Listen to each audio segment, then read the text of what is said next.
자, 안녕하세요. 자, 이제 다시 문제를 한번 풀어볼까요?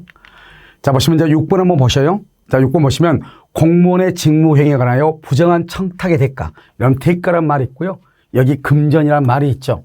그 다음에 2번 한번 볼까요? 진정서를 취하는 조건으로 거액에 급부란 말이 여기에 있죠. 자, 그 다음에 변호사 아닌 자가, 우리 아까 한 번 했었죠? 변호사 아닌 자가. 그럼 이것은 변호사, 그렇게 했죠? 불법 밀수에 있어서 돈을 대출해 주죠. 자, 허위 진술이면서 돈을 받기로 했죠? 대가로 돈을. 내가 지금 이것을 무엇을 얘기하는 것이냐? 먼저 여러분들이 만약에 103조란 말이 딱 나왔다. 그런데 이게 맞는지 틀린지 잘 모르겠어. 그러면 일단 어떻게 생각하냐? 앞에가 무슨 말이 있다 하더라도 관계없이 뒤에가 대가라든가 반대급부라든가 그 다음에 돈이란 말이 나오죠? 그럼 일단 이것은 103조 위반이다 이렇게 보시면 돼요. 위반이다 이렇게. 뒤에가 대가, 반대급부, 돈이란 말이 나오면. 아시겠죠? 일단 그것은 103조 위반이다 이렇게. 자, 한번 볼까요? 여기요. 자, 공무원의 직무행위에 관하여 부정한 청탁을 하고 대가를 줬다 이 말. 이걸 뇌물이라고 하죠. 부정한 청탁과 더불어 돈을 주는 것, 이걸 뇌물이라고 하는 거예요. 이것을 지급하기로 한 약정은 반사회적 법률 행위로서 무효이다. 최근에요. 가장 최근에 많이 나왔던 문제 중에 하나죠. 아시겠죠? 2번. 진정서 제출로 진정서를 취하해. 나 진정서를 제출하고 진정서 취할 수 있잖아요. 그런데 그냥 취하는 게 아니에요. 뭐를 했다? 거액의 급부를 받기로 했다 이 말이죠. 돈을 받기로 했다 이런 말이에요. 아시겠죠? 이런 경우 공서양속은 뭐라고 했죠?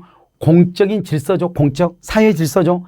양속은 선량한 풍속, 기타 사회 질서죠. 그래서 이것은 공서양속은 103조에 위반된다 이렇게 얘기하죠. 지금 돈과 관계가 되죠. 그러니까 이걸 그냥 보지 말고 이것이 돈과 관계가 되는 것은 103조 위반으로서 무효구나 이렇게 딱 알고 봐야 되죠. 그 다음에 변호사 아닌 자가 더 이상 볼 필요 없죠. 지금 변호사법 위반이죠. 그래서 소송물의 일부를 양도, 여기 대가죠. 대가로 소송물의 일부를 양도받는다. 한마디로 돈을 받는다 이 말이죠. 103조 위반으로서 무효가 되는 거예요. 또 변호사 아닌 자는요. 여기서 중요한 것은 비교하라고 그랬죠. 변호사가 성공보수금 약정. 그 성공보수금 약정이 민사사건이면 유효, 형사사건이면 무효 이렇게 얘기했잖아요. 그 세 가지를 항상 같이 정리를 하셔야 돼. 그 다음에 4번 불법 밀수를 목적으로 하는 사람한테 돈을 빌려줘. 돈을 그럼 밀수 자금을 빌려준다 이 말이잖아요. 된다 안 된다? 안 되죠. 사회 질서에 위반되죠. 그것을 103조에 해당한다. 그것은 무효다 이런 말이죠. 5번 법정에서 허위 진술을 해주는 대가로 금으로 받죠. 돈이죠. 허위 진술하고 돈 받기로 해서 돈 받기로 그럼 103조에 해당한다 이렇게. 그래서 여기는요. 변호사 아닌 자가 성소를 조건으로 돈으로 받기로 하는 거 강행법규 위반 반사회 질서에 해당해서 무효이다. 그래서 3번이 틀린 것이죠. 그러니까 일단 무슨 문제가 딱 나오잖아요. 그러면 여기에 해당하는 것을 여러분들 딱 생각하면 돼. 그리고 이 반드시 돈이 있다고 해서 언제나 무효가 되는 것은 아니에요. 5가지가 우리가 이제 비교를 해야 될 것들이 있어. 알겠죠? 비교를 해야 될 것. 첫 번째 뭐 있다? 첩이죠. 첩계약은 무효죠. 그런데 첩계약을 해서 그만두면서 자 여기는요 조금 이따 할까요? 자 여기는 우리가요 조금 이따가 다시 한번 보시고요. 그 다음에 첩은요 무효고요. 그 다음에 노태우 비자금 있죠. 이 비자금도 무효예요. 103조 위반이에요. 알겠죠? 주지직이죠. 그럼 주지직을요 3억 주고 샀어. 3억 주고 돈 주고 샀죠. 무효예요. 3억이고 이 비자금은 뭐죠? 돈이죠. 돈이니까 이건 무효예요. 됐죠? 그 다음에 여기요 위약벌 약정이 있어요. 위약벌 약정. 이것은 원칙적으로 유효예요. 유효. 그 다음에 뭐냐? 증언. 우리가 증언하자고 하죠. 누군가가 재판이 있으면 증언의 대가가 통상적으로 용인된다? 그럼 이것은 유효해. 괜찮아. 통상적으로 저 정도는 받을 수 있지 뭐. 이 정도. 그 정도는 괜찮아요. 그런데 여기서 이제 무엇을 보는 것이냐면 한번 볼까요? 이렇게 한번 볼까요? 자 보시죠. 자 그럼 첩계약은 무효죠.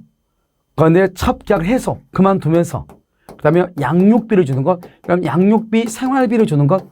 생활비 이건 돈이잖아요. 돈임에도 불구하고 이것은 괜찮아. 유효해요. 그 다음에 노태우 비자금은 무효잖아요. 그런데 이 비자금을 숨기기 위해서 은닉. 그래서 남한테 맡겨 임치. 이것은 괜찮아. 주지직 자체를 3억 주고 사서 그건 무효잖아요. 그 사람은 그 전에 주지로 임명했어. 임명. 그것을 주지 임명 행위라고 얘기해. 주지 임명 행위. 이것도 괜찮아. 주지를 임명했다 이 말이죠. 그 사람을. 그건 괜찮아요. 그 다음에 위약벌 약정은 무효인데요. 현저히 위약벌 약정이 현저히 과도하다 또는 현저하게 무거울 중자 중하다. 그럼 이것은 무효가 돼. 그 다음에 증언의 대가로 용인되는 거 괜찮아. 그것을 뭔가 넘어서는 대가 다른 말로 뭐란다? 초과하는 것 그것은 안 돼. 알겠죠? 그러니까 이 지금 5개 있잖아요. 이 5개가 여러분요 이제 우리가 대가라는 말하고 했을 때 약간 헷갈릴 수 있는 거죠. 이것 빼고는 어떻게 하면 되나? 여러분요 딱 봤을 때 내가 잘 무슨 말인지 모르겠어. 답이 2개, 3개 같아. 그럼 어떻게 뭐냐? D가 대가, 반대급부, 돈이란 말이 나오면 그것은 무조건 무효다. 이렇게 보시면 돼. 그런데 거기서 무조건 봐야 되는 것이 아니고 몇 가지가 애매한 것들이 있다 이 말이죠. 아시겠죠? 그러니까 이것도 이제 여러분 같이 정리를 해놓으면 같이 항상 강의 들을 때요. 같이 듣다 보면 다 정리가 될 거예요. 자, 7번 틀린 것은 처음부터 보험사고로 가지고 보험금을 취할 목적. 보험금은 돈이죠.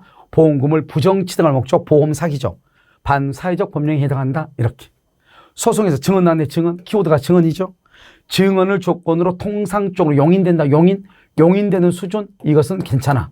그런데 그것을 넘는 데까 넘는을 뭐라 한다? 이걸 초과하는 부분이 무효가 된다. 이 말. 넘는 것이 무효지 무조건 무효 그러면 안 돼. 여러분 증언의 대가를 받으면 그 다과를 분문하고 무효다. 그러면 안 된다고. 우리가 받을 수 있다고. 그래서 받을 수 있는데 받았다고 해서 무조건 다 무효가 되는 것은 아니다 이 말이죠. 알겠죠? 그것이 초과되는 부분에 한해서 무효다 이런 말이에요. 우선 이해됐죠 지금? 됐죠? 자 3번은요. 어떤 일이 있어도 이혼하지 않겠다. 그러면 안 되죠. 어떠한 일이 있어도 그럼 여기서 또 뭐가 나오냐? 여기과 같은 비슷한 말이 뭐냐면 평생 동안 또는요 일생 동안 평생 동안 일생 동안 나는 뭘 한다? 그것을 개업하지 않겠다. 예를 들어서 중개업을 배우면서 나는 평생 동안 개업하지 않을게요. 그러면 안 돼. 나는 어떠한 일이 있어도 이혼하지 않을게요. 그것은 개인의 자유를 침해하니까 안 되는 거예요. 그래서 반사회적 법률행위에 해당해. 우리가 봤을 때 이혼하지 않으면 좋은 거 아니야? 그렇게 보면 안 되죠. 우리 법에는 혼인의 자유도 있지만 이혼의 자유도 있거든요. 아시겠죠? 그 다음에 여기 뭐라고 나왔죠? 일정 기간이라고 돼 있죠? 평생 동안이 아니라고. 일정 기간. 알겠죠? 근무하지 않으면 해외 파견 소요 경비를 배상해야 한다는 사교. 일정 기간 또는요 우리 시험에 또 뭐라 나왔죠? 상당 기간이 나왔죠. 상당 기간. 똑같은 말이에요. 일정 기간, 상당 기간 이것은 여기 이 2가지가 비교가 되죠. 여기는 평생 동안, 일생 동안 어떠한 일이 있어도 이것은 103조 위반인데 그럼 일정 기간, 그 다음에 상당 기간 이것이 키워드예요. 이 말이 있으면 이것은 103조 위반이 아니에요. 알죠? 개인의 자유를 심하게 침해하는 것이 아니단 말이죠. 그래서 3년 동안요 해외 유학을 보내줬어. 그럼 기국에서 적어도 3년간은 의무적으로 근무해야 된다. 평생 근무가 아니고 그것은 괜찮다 이 말이죠. 만약에 의무적으로 근무하지 않으려면 3년간 해외 유학을 보내준 돈 그거 토해내라 이 말이죠. 알겠죠? 그것을 다시 경비를 배상해야 된다. 이러한 약정은 무효가 아니다 이런 말이에요. 5번 이미 매도된 부동산임을 알면서도 매도인의 변명에 뭘 했다? 적극가담. 그럼 우리가 이중매매는 원칙적으로 유효이죠. 먼저 등기를 종료받은 자가 소유권을 취득하죠. 그런데 적극가담이란 말이 나오죠. 적극가담. 이 적극가담이란 말이 나왔을 때만 그것은 무효가 돼. 이 적극가담이란 말이 없으면 103조에 위반되지 않는 거예요. 그래서 이중매매에서 가장 중요한 키워드가 뭐다? 적극가담이란 말이죠. 이 말이 나오면 무조건 그것은 반사회적 법률행위에 해당한다. 만약에 이중매매가 반사회적 법률행위다. 그 말은 적극 가담했다. 이런 말이에요. 무슨 말인지 알겠죠? 자, 그래서 여러분요, 이것을 명확하게 여러분들이 알고 있어야 된다. 이런 말이죠. 그래서 여기서 이제 보시면 딱 보면 다 있잖아요. 다 무효인데 여기 보면 일정 기간 근무하지 않으면 그러면 이것은 103조 위반이다 아니다? 아니라고 그랬죠. 그래서 무효다? 그러면 안 된다 이 말이죠. 어떠한 일이 있어도 일생 동안 평생 동안 그것은 103조 위반이고 그 다음에 일정 기간 상당 기간 그것은 103조 위반이 아니고 아시겠죠? 이렇게 정확하게 구분을 하셔야 돼. 4번이 잘못됐죠. 자 8번은요. 과도 우리 봐봐. 위약벌 약정하죠. 우리가 채권법 보면 계약금에서 중도금 이후 어느 일방의 잘못으로 인해서 손해배상을 해야 될 경우에 계약금을 지급할 때 계약금을 위약금으로 하기로 약정한 경우, 이런 말이 나오죠. 그러면 계약금을 위약금으로 하기로 약정을 하잖아요. 그럼 그 약정은 유효이다, 무효이다? 유효이죠. 그런데 그 약정이 과도하게, 무골중자, 과도하게 중하다 이 말이죠. 유효이다, 무효이다? 그것은 무효이다. 그러니까 위약벌 약정 자체는 유효, 과도하게 중한 경우가 무효. 구별을 해야 돼요. 구분. 아시겠죠? 그래서 과도하게 중한 것은 무효이다. 이렇게. 2번, 반사회적 행위에 의하여 조성된 재산인 이른바 비자금. 봐봐. 뭐라 나왔어? 비자금, 노태우 비자금이죠. 이 비자금은 반사회적 행위에 의해서 조성됐다잖아요. 그러니까 비자금 자체는 103조 위반이다 이 말이에요. 그런데 비자금을 지금 따지는 게 아니잖아요. 이 비자금을 은닉, 숨기기 위해서 임치, 맡기는 거, 숨기기 위해서 맡기는 거, 이것은 위반되지 않는다 이 말이죠. 그러니까 비자금 자체는 위반이에요. 그것을 숨기기 위해서 숨기기 위해서 남한테 맡기는 것, 그것은 위반이 아니다 이 말이죠. 두 개를 나눠서 본 거죠. 자, 변호사 나왔네. 변호사. 우리가 변호사는요, 변호사 아닌 자, 그건 무효죠. 변호사, 민사냐 형사냐. 여기서는 민사네, 민사. 알죠? 성공보수, 민사사건 103조에 해당하지 않는다. 그런데 만약에 형사사건이면 형사사건이면 그것은 103조에 위반이 된다 이 말이죠. 형사사건은 위반, 민사사건은 위반이 아니다. 아시겠죠? 9번. 그러면 우리 시험에 가장 많이 나온 거 103조에서 바로 강제집행을 면한 목적이에요. 우리가 여러분 통정의 표시죠? 그래서 갑이 강제집행을 면한 목적으로 을과 짜고 재산을 빼돌리는 것, 그걸 통정허위 표시라고 하죠. 거기에 강제집행을 면할 목적으로 통정허위 표시하죠. 이것은 개인의 이익을 사익이라고 그래. 개인의 이익을 도모하는 것이기 때문에 이것은 봐봐. 허위의 근저당권이죠. 허위라는 것은 거짓말 근저당권이죠. 그러면 허위의 근저당권, 그러면 그건 무효죠. 무효는 무효인데 103조하고 관련이 없다 이 말이죠.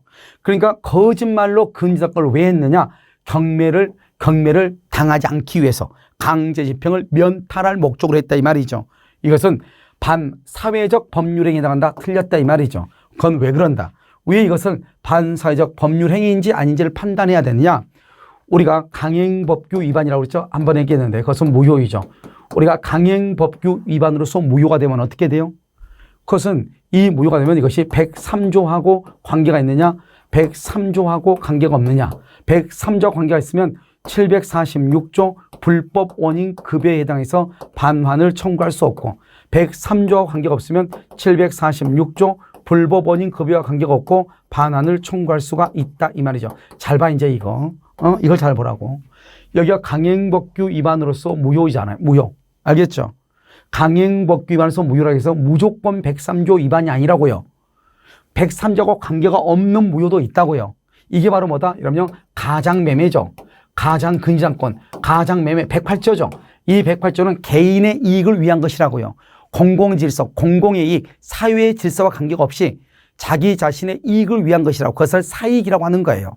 알겠죠? 그러니까 무효는 무효인데 103조와 관계가 없으니까 746조 불법 원인 급여가 아니고 그래서 반환을 청구해. 반환을 청구한다고 하는 것은 통정허위 표시, 갑이 을과 짜고 을 앞으로 등기를 이전했죠. 그래도 을 앞으로 돼 있는 등기는 뭐다? 무효죠. 무효고 을은 소유자가 아니죠. 누가 소유자다? 갑이 소유자죠. 왜 그래요? 바로 이것은 103조와 관련이 없는 무효이기 때문에 그렇다 이 말이죠. 그래서 여기도 마찬가지로 강제 집행을 면할 목적이라고 되어 있죠. 이것은 개인의 이익을 위한 것이다 이 말이죠. 그렇기 때문에 이것이 설령 허위의 근저당권을 했다. 즉 가장 근저당권을 설정했다. 그것이 무효는 무효인데 103조에 해당하는 무효는 아니라는 거예요. 그래서 그것은 103조에 해당한다. 그러면 틀렸죠. 그래서 4번은 틀린 것이죠. 시험에 가장 많이 났다. 보면 알겠죠? 아주 많이 나온 거. 그 다음에 여기요 다른 자격시험. 우리 시험에는 이게 2번밖에 안 나왔는데요. 다른 자격시험에서는 양도소득세를 회피할 목적으로 이게 정말 시험에 많이 나와. 우리 양도소득세라고 하는 것은 2년 이상을 보유하지 않고 넘기면은 양도 차익에 대해서 세금을 때리는 거잖아요. 그런데 이 사람이요. 2년 8개월 만에 이 집을 팔아야 돼. 1년 8개월 만에. 그러면 2년이 있다면 양도세가 없는데 앞으로 4개월만 있으면 양도세가 없는데 근데 이 집을 당장 팔아야 될 사정이 발생했어. 근데 여기서 양도세를 많이 낼 수는 또 없네. 그래서 어떻게 한다? 갑이 이것을 을한테 팔면서 을한테 뭐라고 한다? 등기는 등기는 5개월 후, 5개월 후에 등기라, 5개월 후에 등기라. 이렇게 했단 말이죠. 5개월 후에 등기라. 그러면요, 1년 8개월 지났고 5개월 후가 되면 2년이 지나네요. 자기는 양도세를 내지 않기 위해서. 누구를 위해서다? 갑의 이익을 위해서. 갑의 이익을 위해서. 그 다음에 또요, 만약에 이 금액이 5억짜리예요. 5억에 샀어요, 맨 처음에. 근데 지금은 8억이에요. 그런데 양도세가 3억의 양도 차익이 나오잖아요. 그러니까 갑이 을한테 팔면서 뭐라고 하냐? 6억 원의 계약서를 좀 써달라. 6억 원에. 현재는 8억인데, 시가가 8억인데 6억의 계약서를 써달라. 낮은 금액으로. 이것을 뭐라고 표현한다? 그것을 다운 계약서라고 얘기하는 것이죠. 자, 보시면 실제 거래 등보다 낮은 금액으로 다운 계약서. 알겠죠? 이것은 개인의 이익을 위한 것이다. 그래서 개인의 이익을 위한 것으로서 103조에 해당한다, 안 한다? 안 한다, 이 말이죠. 그래서 그럼요, 양도세는 두 가지예요. 낮은 금액 또는요, 일정 기간 이후 등기하기로 한 경우 두 가지. 낮은 금액 또는 일정 기간 이후 등기하기로 한 경우 이렇게 두 가지로 이루어지는 것이에요. 무슨 말인지 아시겠죠? 자, 9번 한번 볼까요? 틀린 것은요. 1번 매도인이 부담할 공과금을 매수인, 여러분요, 매도인이 부담할 공과금이 뭐죠? 양도세 아니에요? 양도소득세. 이 양도소득세를 매수인이 부담하기로 했다, 이 말이죠. 이것은 개인의 이익이죠. 이 개인의 이익을 뭐란다? 사익이라고 하죠. 이런 사익의 경우는 103조와 관련이 없는 거예요. 그래서 반사회질서 법률에 해당한다? 틀린 거예요. 이것과 관계가 없어. 개인의 이익이니까. 그러니까 양도세를 누가 내든 간에 관계없이 원래는 매도인이 내야 되지만 매도인이 양도세 때문에 나는 이것을 처분할 수 없다고 얘기했단 말이죠. 그러니까 매수인이 뭐라 한다? 아, 그래? 그러면 내가 그 양도세 대신 부담할게. 그러고도 이 사람이 이걸 사고 싶다, 이 말이죠. 그것은 순전히 매수인 개인의 이익을 위한 것이잖아요. 그러니 이것을 103조에 위반되지 아니한다, 이렇게 표현을 하는 거예요. 2번. 우리가 또 나왔네요. 변호사 나왔죠, 변호사. 자, 우리가 변호사 그러면 항상 세 가지로 생각을 해라. 변호사 아닌 자, 103조 위반이다. 변호사가 성공보수 약정인데 형사사건이냐, 103조 위반이다. 민사사건이냐, 103조 위반이 아니다. 딱 이렇게. 항상 변호사란 말이 나오면 셋 중에 하나다. 아시겠죠? 그래서 변호사 아닌 자, 103조 위반, 무효. 변호사, 민사사건이냐, 형사사건이냐. 형사사건의 성공보수약정 무효. 민사사건의 성공보수약정은 유효. 이렇게 딱 구분해서 보시면 돼. 그래서 형사사건 키워드죠. 그래서 그건 103조에 위반된다, 이렇게. 재밌는 말이죠. 이것은 사찰이죠. 사찰의 존립과 존재의의를 상실케 한다. 이 말은 무슨 말이죠? 우리가요, 절이 없어진다, 이 말이죠. 여기서 이제 원불교가 있었는데, 원불교 재단이 있었는데, 익산에서요. 여기에 절이 하나 있었는데요. 절만 빼고 나머지 모든 재산은요, 고등학교가 있었는데 그 당시에요, 이 같은 재단의 고등학교에다 증여를 한 거예요. 모두를 다 증여해버린 거예요. 그럼 어떻게 돼요? 이 절의 신도들이 여기 가서 기도도 하고 또 수양도 하고 또 친목도 도모하고 해야 될 거 아니에요. 그러려면 최소한 일정 분의 또 토지가 있어야 그래야지만이 여기 길을 따라서 가가지고 여기 가서 밥도 먹고 놀이도 하고 수양도 하고 잠도 자고 이렇게 할 거 아니에요. 그런데 절만 딸랑 남겨놓고 나머지를 다 고등학교에 증여했다, 이 말이죠. 그럼 어떻게 된다? 이 절도 없어진다, 이 말이죠. 그런데 증여자와 수증자 사이에서는 이 절을 없앤다고 하는 합의는 없었단 말이죠. 절은 그대로 보존하기로 했단 말이죠. 그러면 절이 보존하려면 이 절이 존재하는 데 필요한 최소한의 재산이 있어야 될 거 아니에요. 땅이, 토지가. 알겠죠? 그것도 남기지 않고 다 줬다. 그러면 그것은 무효다, 이 말이죠. 알겠죠? 상식한 임야의 증여는 공서양속에 반한다. 103조에 위반돼서 무효가 된다, 이런 말이죠. 자, 사찰의 주지직이죠. 아까 말했죠. 주지직을 거액이 얼마냐? 3억이에요. 3억의 대가죠. 그러니까 그건 돈이니까 무효죠. 알죠? 그래서 양수한 자에 대해서 종교법원에 지금 여기 이 양수를 따지는 것이 아니고 주지로 임명해. 그 사람을 그 절에 주지로 총무원에서 인정을 했다, 이 말이죠. 그래서 주지로 임명을 했다. 그 임명행위 그 자체는 103조하고 관계가 없다, 이런 말이에요. 그 다음에 법률행위가 사회 질서에 반하냐 반하지 않느냐 하는 것은 부단히 변질하는 가치관념을 반영한다. 그것은 우리가 윤리 도덕의 기준이라는 것은 항상 시대에 따라서 또는 장소에 따라서 약간씩은 변하는 거잖아요. 그렇죠? 그것을 얘기하는 것이죠. 그래서 그러면 1번이 잘못된 것이다, 이렇게. 자, 이제 10번이죠. 이른바 세입자 입주권이라고 되어 있네요. 그럼 여기 보면 세입자 입주권을 15명 이게 중요한 것이 아니고 투기의 목적이란 말이 중요해. 원래 투기의 목적은 공익이다 사익이다? 개인의 이익이죠. 개인의 이익을 목적으로 하는 게 투기죠. 이것을 사익이라고 얘기하는 것이죠. 알겠죠? 그래서 이것은 103조의 위반이다 아니다? 아니다. 그래서 사회의 질서에 반하는 법률에 의해서 무효가 되지 않는다. 이렇게 얘기했어. 15개나 샀는데 무효가 되지 않는다. 왜? 그건 투기의 목적으로 한 거기 때문이다. 이 말이죠. 투기. 자요. 우리가 103조 위반 여부. 103조 위반 여부는 법률행위 시. 법률행위 시를 기준으로 판단을 해. 계약 체결 시는. 잘 볼까요? 계약 체결이 법률행위죠. 계약 체결 후에 그 목적물이 범죄 행위로 취득. 이걸 뭐라 하나? 작물이라고 하죠. 작물인 것을 알게 되었다. 이 말이죠. 그 말의 뜻은 계약을 체결할 때는 알았다, 몰랐다. 몰랐다. 이 말이죠. 계약 체결하고 난 후에 알았다. 이 말이죠.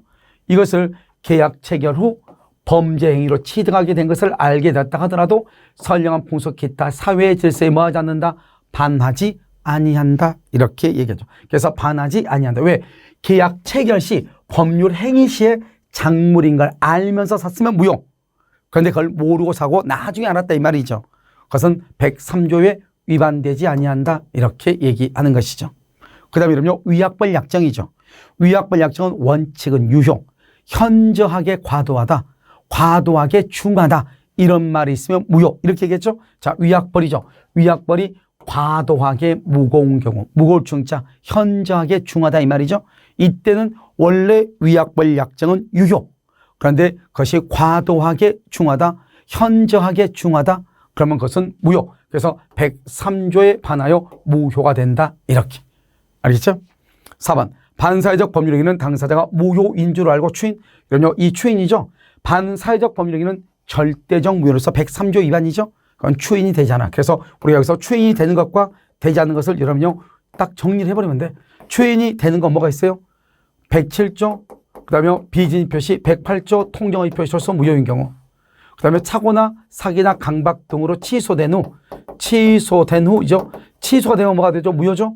무효행위 추인할 수 있죠. 무효가 됐으니까. 취소했으니까. 그 다음에 의사무능력자. 의사무능력자의 법률행위 무효죠? 추인할 수 있죠. 그럼 추인이 안 되는 건 103조 위반, 104조 위반, 그 다음에 강행법규 위반. 강행법규 위반 이것은 추인이 안 돼. 추인이 되는 것 107조 비진이, 108조 통정의 표시, 그 다음에 의사무능력자, 착오나 사기나 강박에 의해서 취소가 된 후 이렇게 이런 것들은 무효죠. 추인할 수 있다 이 말이죠. 그래서 추인이 되는 것, 추인이 안 되는 것을 딱 암기하면 끝이죠. 알겠죠? 그래서 반사회적 법령이 103조죠. 추인할 수 없다 이 말이죠. 그래서 유효가 되는 것이 아니다 이렇게 얘기하는 거죠. 그 다음에 5번. 사회의 질서 위반을 이유로 하는 법률행위의 무효는 선의의 제3자에게 대항할 수 없다. 이렇게 되어 있죠. 자, 그러면 여기서 선의의 제3자에게 대항할 수 없다는 것이 무엇이냐. 우리가 무효는 여러 가지가 있지만 특히 우리가 시험에 나올 수 있는 것은 유동적 무효냐 확정적 무효냐 또는요 절대적 무효이냐 또는요 상대적 무효냐 이게 이제 시험에 나올 수 있죠. 절대적 무효는 그 무효를 가지고 선의의 제3자에게 대항할 수 있다. 선의의 제3자한테도 대항해. 그러니까 이 무효는 제3자가 아무리 선여도 그 사람한테 무효라고 주장할 수 있다 이 말이죠. 제3자는 보호되지 않는다 이 말이죠. 상대적 무효는요. 선의의 제3자. 무효는 무효인데 선의의 제3자에게 뭐하지 못한다? 대항하지 못한다. 무효라고 주장할 수 없다 이 말이죠. 그럼 여기 절대적 무효는 뭐가 있다? 첫 번째 103조 알죠? 반사의 질서. 두 번째 104조 불공정한 법률행위. 세 번째 강행법규 위반. 알죠? 네 번째요. 능력강 의사무능력 이런 것. 그 다음에 또 다섯 번째는요. 우리가 물권 법정주의를 위반하죠. 법정주의 위반 이런 것들이죠. 이런 것들은 절대적으로 무효가 되는 것이죠. 그런데요. 상대적 선의의 제3자에게 대항하지 못한다. 이것은 비진입 표시 107조. 그 다음에 통정허위 표시 108조. 이 무효는 법에 나와 있죠. 선의의 제3자에게 대항하지 못한다. 이렇게. 그럼 우리나라에서 무효는 어떤 무효가 원칙이냐? 그것은 절대적 무효가 원칙인 거예요. 우리는. 알겠죠? 상대적 무효가 원칙인 것이 아니고. 그래서 절대적 무효가 원칙이다. 그래서 여기서 보면 사회 질서 위반이죠. 사회 질서 위반은 103조죠. 절대적 무효죠. 선의의 제3자에게도 대항할 수 있다. 대항할 수 없다가 아니고 대항할 수 있다 이래야죠. 아시겠죠? 대항할 수 있다 이렇게. 자, 11번요. 아버지 소유 부동산이 이미 제3자에게 매도했어. 이미 제3자에게 매도했다. 그래서 제3자로부터 등기 독촉을 받고 있어. 그러면 아들이 그걸 알고 있다 이 말이죠. 그런데요, 그것을 알고 있는 아들이 아버지한테 그걸 알고 있는 아들이 아버지로부터 증여를 받았어. 이 말이 무슨 말이야? 이 말이 바로 아들은 아버지한테 뭐를 했다? 적극 가담했다. 이 말이잖아요. 지금 이 말의 뜻이. 알겠죠?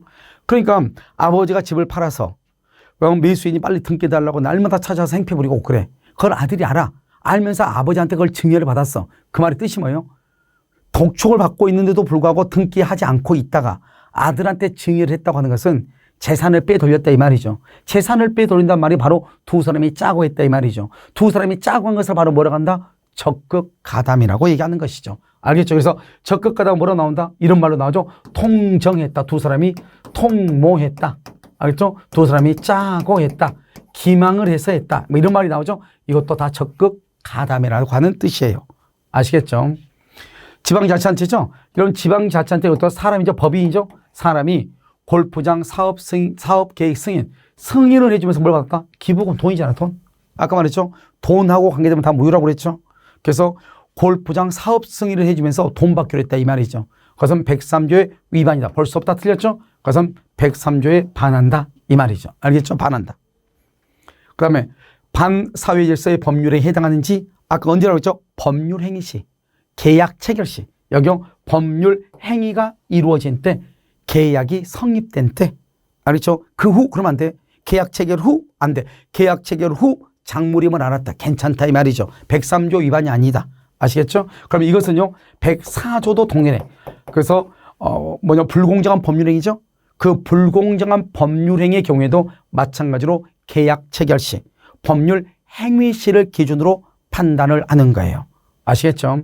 4번 전업주부이던 망인의 처가 망인의 사망 후 며칠 만에 봐봐. 남편 사망 후 5일 만에 이 말이 무슨 말이죠? 이것은 정신적 궁박이다 이 말이죠. 정신적으로 정신이 없죠. 정신적으로 정신이 없다. 정신적으로 그걸 궁박 상태라고 얘기해. 보험회사 담당자의 권유에 따라 보험약관상 인정되는 최소 금액의 손해배상만 이것을 현저히 불균형이다 이 말이죠. 현저히 불균형했다 이 말이죠. 이 뜻이요. 알죠? 이것은 104조에 위반돼서 무효이다 이 말이죠.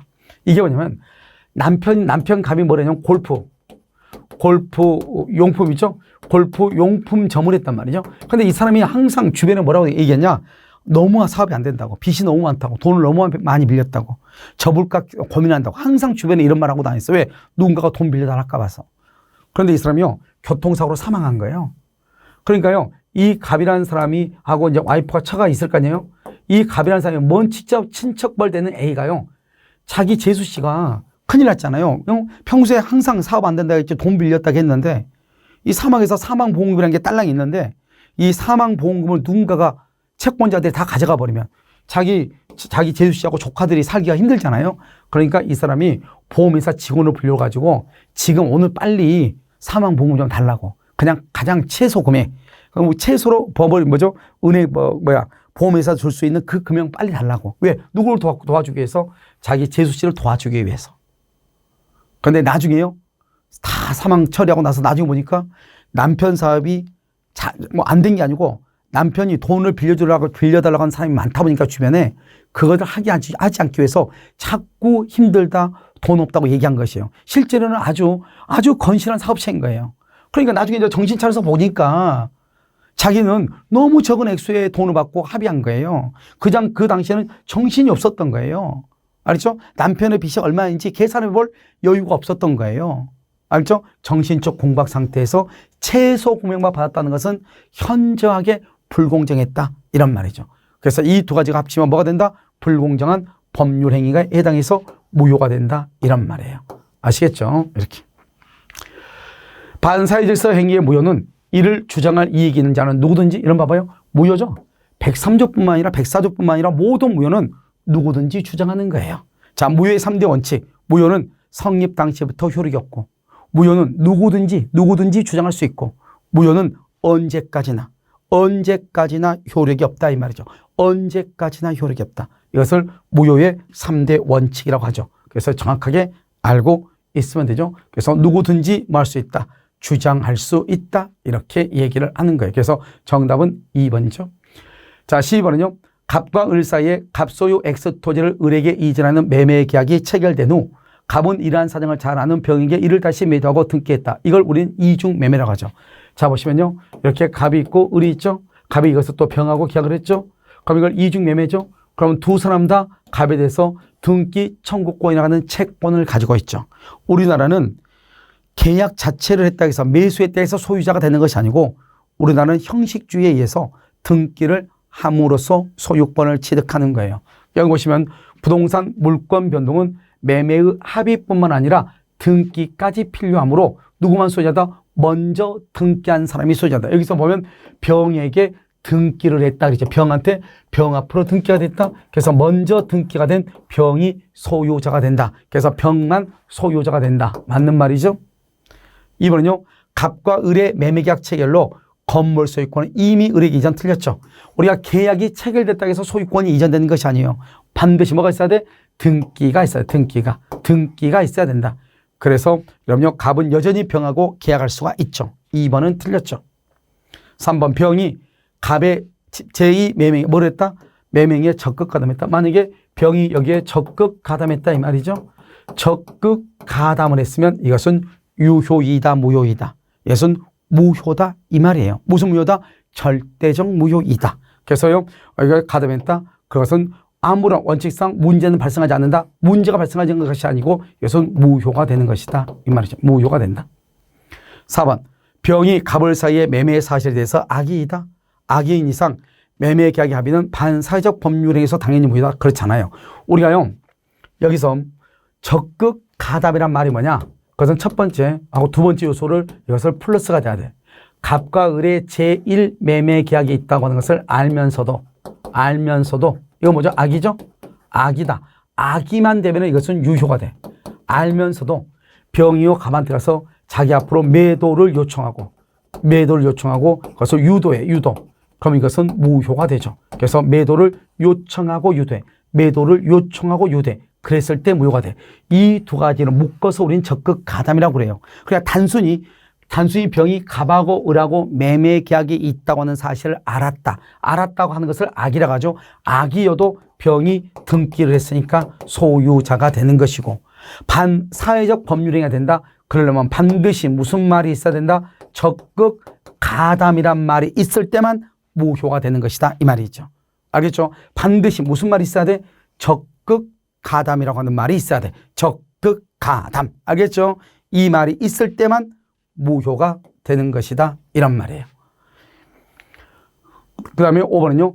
갑과 병의 매매 계약이 반사회적 법률행위로서 무효이다. 이 말이 무슨 말이죠? 항상 이중 매매가 반사회적 행위로서 무효다. 이 말은 적극 가담했다. 이런 뜻이에요. 그러니까 적극 가담했다고 하는 말을 이 말로 바꿔 쓴 것이죠.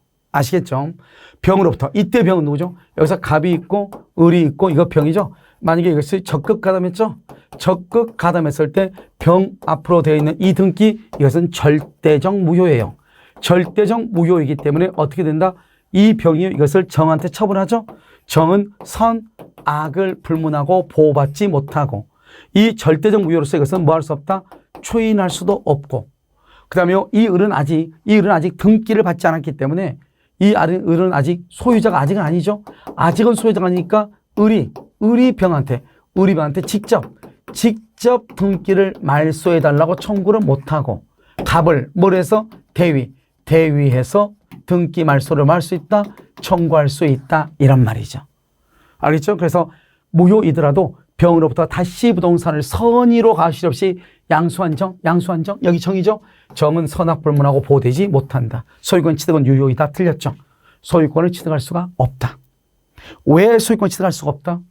여기서 병이죠. 이 병이라고 하는 것은 등기는 절대적 무효이기 때문에 그 전득자가 선의일지라도 대항할 수 있다 이 말이죠. 그래서 소유권을 취득하지 못한다. 6번 을은 갑에 대해서 지금 문제 소리가요. 갑이 병한테 등기가 돼 있다고 돼 있잖아요. 그러니까 다시는 이제 갑은 을한테 등기를 못 하잖아요. 등기를 못 해준 것을 채무 불이행이라고 얘기하는 것이죠. 그래서요. 채무 불이행을 이유로 손해배상을 청구할 수 있고요. 즉시 계약을 말 수 있고 해제할 수도 있고 이렇게 해제할 수도 있고. 그 다음에 을은요 아직 현재 소유자가 아니야. 등기가 없으니까. 그러니까 직접 병등기를 말소를 못해. 직접 못해. 대위에서 말소를 해. 아직 소유자가 아니니까. 그래서요 을은 갑을 뭐 하지 않고 대위하지 않고 이렇게 되죠. 병에 대해서 직접 말소를 청구할 수가 없는 거예요. 그래서 직접 말소를 청구할 수가 없다 이렇게 얘기해. 어떻게 청구한다? 대위해서 말소를 청구할 수 있다 이렇게 얘기해. 8번 을은 소유권 이전 청구권의 보존을 위하여 갑과 병 사이의 매매 계약에 대해서 뭐를? 채권자 취소권. 여러분요 채권자 취소권은 딱 4가지만 시험에서 문제가 돼. 우리 시험에서는 4가지만. 첫 번째 채권자 취소권은 언제나 재판상 행사하는 형성권이야. 그러니까 언제나 재판으로 해야 되니까 채권자 취소 소송을 형성 판결이다 이렇게 얘기하는 거예요. 두 번째 채권자 취소권은요 이중매매에서는 등기 청구, 즉 말소 등기 청구권이라는 특정 채권을 위해서는 채권자 취소권을 행사하지 못해요. 그래서 이것은 행사할 수가 없고, 그 다음에 통정허위 표시에 해당하여 무효일지라도 채권자 취소권을 행사할 수가 있다 이렇게 얘기해. 이것을 무효와 취소의 이중효다 이렇게 얘기를 해. 그 다음에 세 번째는요 우리가 채권자 취소권의 행사로 관습상 법정지상권이 인정되지 않는 거예요. 그래서 관습상 법정지상권이 성립되지 아니한다. 알겠죠? 이 4가지만 꼭 문제가 돼. 다른 데서는 문제가 안 돼. 다시 채권자 취소권은요. 첫 번째 언제나 재판상 행사하고, 그 다음에 이중매매에서는 적용되지 않고 취소할 수 없어. 그 다음에 통정허위 표시에서는 채권자 취소권 행사할 수 있고, 그 다음에 법정지상권, 즉 채권자 취소권 행사로 관습상 법정지상권을 취득할 수가 없다. 알겠죠? 이렇게 4가지를 정확하게 알면 돼. 그래서 여기 지금 이중매매죠? 이중매매는 행사할 수 없다. 이렇게 되는 거예요. 알겠죠? 옳은 것이죠? 이렇게 행사할 수 없다. 이렇게 여러분들이 한꺼번에 딱 정리를 하면 끝이에요. 무슨 말인지 아시겠죠? 자, 이제 13번부터는 이제 여러분요, 불공정한 법률 행위인데요. 여러분 이 불공정한 법률 행위라고 하는 거 13번부터는 여러분요, 잠깐 쉬었다가요, 다 같이 한번 풀어보도록 그렇게 하겠습니다. 잠깐 쉬도록 하겠습니다.